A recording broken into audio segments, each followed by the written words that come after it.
Well, I would absolutely recommend Edison. I would recommend them because they're professional, because they deliver, because the research is good.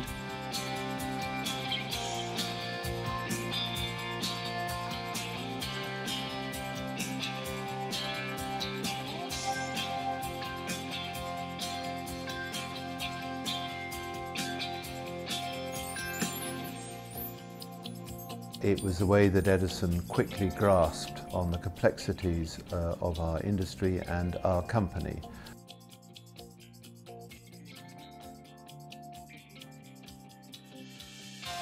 The reason why Edison is so useful for investors is because it's producing something that you often can't get anywhere else. Ultimately, what we're trying to do is provide investors with a balanced opinion on the companies that we're writing on. That's to say, we're explaining to them what the company is trying to do, what it's trying to achieve, what its prospects are, how it fits into the industry. So the research is written in a slightly different style. So we don't put buy and sell recommendations on it. So we're not trying to force the reader to making an investment decision.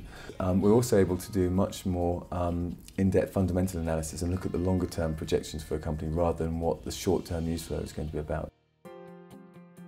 I actually think the analyst who follows us at Edison does a very good job and understands the industry very well. And I think actually they are bringing a slightly different take to the research. It's not just like the broker research. You could argue there's no such thing as truly independent research. With Edison, both the client and the reader know what the relationship is.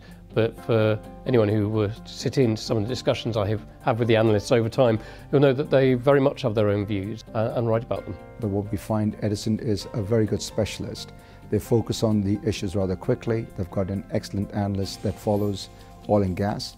And we've always thought very highly of him. I think Edison have certainly grabbed the market. I don't read very much other independent research, and I think it's now well set out and easy to get to the nub of the matter. You know, so if I want to look at the balance sheet, or I want to look at the P&L, I want to understand what the company does, that's all there. We try and get our research out to the widest possible audience. We've got multiple channels to do that, including emails that we send out, but also we host our research on electronic libraries such as Bloomberg and Thomson, and also through partner websites. How do we feed that back to the companies? They get access to an online portal called InvestorTrack. InvestorTrack tells the companies in summary statistics how many investors have been reading the research, and the more detailed statistics tell them the actual name of the institution who's read the research, how many reports they've read, and through which source they've actually come to the research. In the world we live in now, which is becoming incredibly dominated by compliance, having a firm where there are no conflicts of interest really is incredibly valuable. The success of Edison is due to a number of factors: the quality of the people working here, the quality of our products, which is extremely widely read. The global capital markets have fragmented enormously in the last 10 years, and we've been able to keep track with where investors are, and we give our clients access to those investors in a way that the traditional providers, typically the brokers, simply cannot do.